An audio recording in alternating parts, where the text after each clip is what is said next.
ಭಾರತದ ಸಂವಿಧಾನ ಜಗತ್ತಿನಲ್ಲಿಯೇ ಶ್ರೇಷ್ಠವಾದದ್ದು. ಪುಟ್ಟಸ್ವಾಮಿ. ರಾಮಸಮುದ್ರದಲ್ಲಿ ಅದ್ದೂರಿ ಅಂಬೇಡ್ಕರ್ ಭಾವಚಿತ್ರ ಮೆರವಣಿಗೆ. ಚಾಮರಾಜನಗರದಲ್ಲಿ 30ನೇ ವಾರ್ಡ್ನ ಚಿಕ್ಕ ಬೀದಿಯಲ್ಲಿ ಜೈ ಭೀಮ ಯುವಜನ ಸಂಘದ ವತಿಯಿಂದ ಬಾಬಾ ಸಾಹೇಬ್ ಡಾ ಬಿಆರ್ ಅಂಬೇಡ್ಕರ್ ಅವರ 135ನೇ ಜಯಂತ್ಯೋತ್ಸವ ಪ್ರಯುಕ್ತ ಅವರ ಭಾವಚಿತ್ರ ಮೆರವಣಿಗೆ ವಿಜೃಂಭಣೆಯಿಂದ ನಡೆಯಿತು.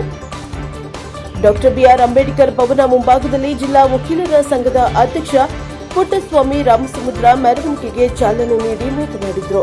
ಬಾಬಾ ಸಾಹೇಬ್ ಡಾ ಬಿಆರ್ ಅಂಬೇಡ್ಕರ್ ಅವರ ಬದುಕು, ಜೀವನ ಶೈಲಿ, ಅವರ ಕೊಡುಗೆಗಳು ಎಲ್ಲರಿಗೂ ಸ್ಫೂರ್ತಿ. ಅವರ ಕೊಡುಗೆ ಭಾರತ ಜನತೆಯ ಒಂದು ರೀತಿ ಜೀವನಾಡಿ ಇದ್ದಂತೆ.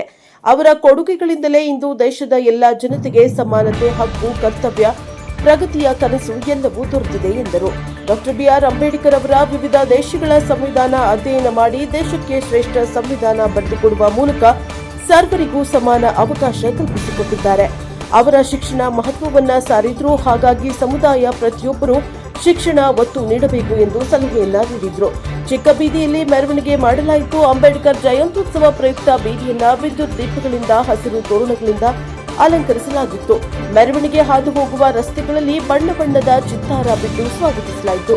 ಮೆರವಣಿಗೆಯಲ್ಲಿ ನಗರಸಭಾ ಮಾಜಿ ಉಪಾಧ್ಯಕ್ಷ ಆರ್ಎಂ ರಾಜಪ್ಪ, ಮಾಜಿ ಸದಸ್ಯ ಬಸವರಾಜು, ಯಜಮಾನರಾದ ಪಾಪಣ್ಣ, ಮರಿಸ್ವಾಮಿ, ವೀರಭದ್ರ, ಪರಶಿವ, ಚೇತನ, ಮಾಜಿ ಯಜಮಾನರಾದ ಮಹದೇವಸ್ವಾಮಿ, ಜೈ ಭೀಮ ಯುವಜನ ಸಂಘದ ಅಧ್ಯಕ್ಷ ಆರ್ ನಾಗಣ್ಣ, ಉಪಾಧ್ಯಕ್ಷ ಜಯಕುಮಾರ್, ಕಾರ್ಯದರ್ಶಿ ಮಹೇಶ್ ಕುಮಾರ್, ಪದಾಧಿಕಾರಿಗಳಾದ ಮಾಣಿಕ್ಯ, ಚೂರಿ, ಬೆಳ್ಳಿ, ರಮೇಶ್, ಸಿದ್ದರಾಜು, ಅಭಿ, ಆನಂದ್, ಆದರ್ಶ್, ಪ್ರಸನ್ನ, ಅಭಿ, ಪ್ರಜ್ವಲ್, ಆಟೋರಾಜು, ಲೋಕೇಶ್, ಶ್ರೀಎಂ ನಾಗರಾಜು, ಮುಖಂಡರಾದ Nagabasavanna, Mahadevaswamy, Suresh, M sand Mahadevaswamy, M sand Shankara ಇತರರು ಹಾಜರಿದ್ದರು.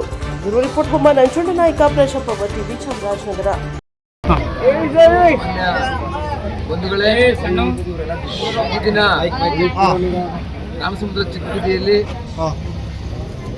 ವಿಶ್ವರತ್ನ ಸಮಾಜ ಪರಿವರ್ತಕ, ಮಹಿಳೆಯರ ವಿಮೋಚಕ,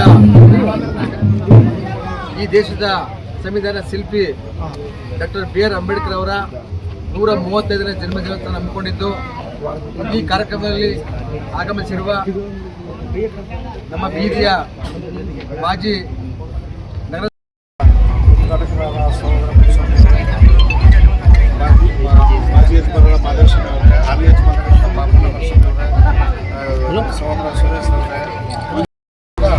ಮತ್ತು ವಿಶೇಷವಾಗಿ ನಾಗಣ್ಣ ಮತ್ತು ಜಯಕುಮಾರ್ ಅವರಿಬ್ಬರು ಅಧ್ಯಕ್ಷರು, ಉಪಾಧ್ಯಕ್ಷರು ಸ್ವಾಗತ ಒಳಗೆ ಅವ್ರ ಹೆಸರು ಹೇಳೋಕ್ಕಾಗಿಲ್ಲ, ಅವ್ರು ಹೇಳ್ತಿದ್ರಿಂದ ಈಗ ನಾನು ಅವ್ರಿಗೆ ಸ್ವಾಗತವನ್ನು ಬಯಸುತ್ತಾ ತಾವು ಏನು ಈಗ ಸೋದರ ಪುರುಷರು ಈಗ ತಿಳಿಸಿದ್ದಾರೆ. ಹಾಗಾಗಿ ಈ ಸಲ ಕೂಡ 35ನೇ ಜಯಂತಿನ ಭಾಳ ಅಚ್ಚುಕಟ್ಟಾಗಿ ಅವರು ನಡೆಸಿದ್ರಿ. ಮುಂದೆನೇ ಕೂಡ ಇದೇ ಥರ ಬಾಬಾ ಸಾಹೇಬರ ಚಿಂತನೆಗಳು ನನ್ನ ಅವಳ ಅಳವಡಿಕೆ ಮಾಡ್ತಿರುವಂಥ ಸಂದರ್ಭದಲ್ಲಿ ನನಗೂ ಅವಕಾಶ ಮಾತಾಡಲು ಅವಕಾಶ ಮಾಡಿಕೊಂಡು ತಮ್ಮೆಲ್ಲರಿಗೂ ನಮಸ್ಕಾರ. ಬಾಬಾ ಸಾಹೇಬ್ ಅಂಬೇಡ್ಕರ್ ಅವರ ಜಯಂತಿಯ ಪ್ರಯುಕ್ತ ಎಲ್ಲರೂ ಖುಷಿಯಾಗಿರ್ತಕ್ಕಂಥ ವಿಚಾರ ನನಗೆ ತುಂಬ ಸಂತೋಷ ಪಡುವಂಥ ವಿಚಾರ ಆಗಿದೆ. ನಾವು ಬಾಬಾ ಸಾಹೇಬರನ್ನ ಆಚರಣೆ ಮುಖಾಂತರ ಮಾತ್ರ ಮೈಗೂಡಿಸ್ಕೋಬಾರ್ದು. ಅವರ ಏನು ಬಾಬಾ ಸಾಹೇಬರ ಚಿಂತನೆಗಳಿವೆ, ಬಾಬಾ ಸಾಹೇಬರ ಕೊಟ್ಟ ದಾರಿಗಳಿವೆ, ಆ ದಾರಿಗಳನ್ನು ಅನುಸರಿಸಬೇಕಾಗಿದೆ. ಹಾಗಾದಾಗ ಮಾತ್ರ ನಾವು ನಮ್ಮ ಜೀವನದಲ್ಲಿ ಬದಲಾಗಕ್ಕೆ ಸಾಧ್ಯ ಅಂತಕ್ಕಂಥದ್ದು ನನ್ನ ಅಭಿಪ್ರಾಯ.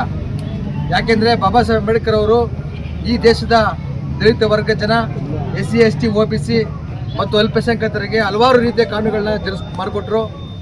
ಅದರ ಉದ್ದೇಶ ಏನಪ್ಪ ಅಂದರೆ ನನ್ನ ಜನನೂ ಕೂಡ ಸಮಾನವಾಗಿ ಬದುಕಬೇಕು, ಸಮಾನತೆ ಬದುಕಬೇಕು, ನನ್ನ ಜನಕ್ಕೆ ಸಮಾನತೆ ಸಿಗಬೇಕು ಅನ್ನೋ ಒಂದು ಕಾರಣಕ್ಕೋಸ್ಕರ ಬಾಬಾ ಸಾಹೇಬರು ತುಂಬ ಶ್ರಮಪಟ್ಟು ನಮ್ಮ ದೇಶಕ್ಕೆ ಸಂವಿಧಾನವನ್ನು ಕೊಟ್ಟಿದ್ದಾರೆ. ಸಂವಿಧಾನವನ್ನು ಸುಮಾರು 2 ವರ್ಷ 11 ತಿಂಗಳು 18 ತಿಂಗಳ ಕಾಲ ಎಲ್ಲ ದೇಶದ ಸಂವಿಧಾನಗಳನ್ನು ಅಧ್ಯಯನ ಮಾಡಿ ನಮ್ಮ ದೇಶಕ್ಕೆ ಒಂದು ವಿಶಿಷ್ಟವಾದ ಸಂವಿಧಾನವನ್ನು ನೀಡಿದ್ದಾರೆ. ಇಡೀ ಪ್ರಪಂಚವೇ ತಿರುಗಿ ನೋಡುವಂತಹ ಒಂದು ಸಂವಿಧಾನವನ್ನು ಭಾರತ ದೇಶಕ್ಕೆ ಕೊಟ್ಟಿದ್ದಾರೆ.